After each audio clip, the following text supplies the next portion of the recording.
রবিনের বিয়ের দিন সকালে যে এমন সিচুয়েশনে পড়বো সেটা আমি কল্পনাও করিনি। তো সব কিছুই থাকছে আজকের ব্লগে। হাই এভরিওয়ান, নমস্কার সবাইকে। সবাই কেমন আছেন? আশা করছি সবাই খুব ভালো আছেন, আর আমিও কিন্তু খুব ভালো আছি। ঈদের ছুটি কাটিয়ে আবারও কর্মব্যস্তময় জীবনে ফিরে এলাম আপনাদের মাঝে। তো সকলে আশা করছি খুব ভালো আছেন। রবিনের বিয়ের দিন সকালে ছিল সরস্বতী পুজো। প্রত্যেক বছর তো সরস্বতী পুজো আমি ঢাকাতেই করি।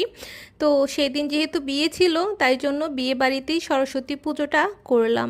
সরস্বতী পুজো শেষ করে খাওয়া দাওয়া করেই হঠাৎ করেই একজন এসে বলল যে মামি চলুন, এখন হচ্ছে ফটোশ্যুট করতে হবে।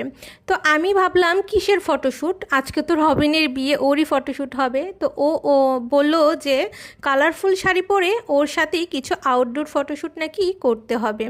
তো যাই হোক, কিছু ভাবনা চিন্তা না করেই চলে এলাম ফটোশ্যুট করতে। এখানে আমার ভিডিও দেখলেই আপনারা বুঝতে পারবেন এখানে আমাদের কত ফানি ফানি ভিডিও শ্যুট নেওয়া হয়েছে, দেন হচ্ছে ফটো আর কি তোলা হয়েছে। তো সব কিছু মিলিয়ে অনেক বেশি আনন্দ করেছি। আসলে হুট করে এই সিদ্ধান্ত নেওয়া, আগে থেকে কারো কোনো প্ল্যানিং ছিল না। তো যাই হোক, হুট করে সব প্ল্যানিংই কিন্তু অনেক বেশি সুন্দর হয়। তো যাই হোক, অনেক বেশি আনন্দ করেছিলাম সেই ফটোশ্যুট করতে গিয়ে।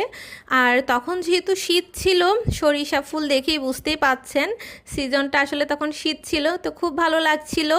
ওদের বাড়ির পাশেই হচ্ছে সুন্দর সরিষা ক্ষেত। তো খুব সুন্দর করে আর কি আমরা ফটো তুললাম, ভিডিও করলাম। তো এখানেই সব কিছু হচ্ছে ফটোগ্রাফার বলছিল, আর আমরা হচ্ছে তাই করছিলাম। আসলে এত মজার মজার শ্যুট নিয়েছিল, তো খুব ভালো লেগেছে আর কি। আর এখানে আমার ননাসের সাথে আমার ননাস বলছিল দুইজনের একটু ভিডিও নিতে। তো তাই জন্য উনি আর আমি মিলে একটু ভিডিও নিয়ে নিলাম। তো দুপুরে খাওয়া দাওয়া করে রেস্ট আসলে তো বিয়ে বাড়িতে নেওয়ার কোনো উপায় নেই, কারণ একটার পর একটা রিচুয়াল থাকে, প্রোগ্রাম থাকেই। তো আমরা খাওয়া দাওয়া করেই হচ্ছে জল ভরতে বেরিয়ে পড়লাম আর কি। যেহেতু জল ভরা শেষ করে আমাদের রেডি হয়ে দেন আবার বর নিয়ে বরযাত্রী হয়ে বের হতে হবে।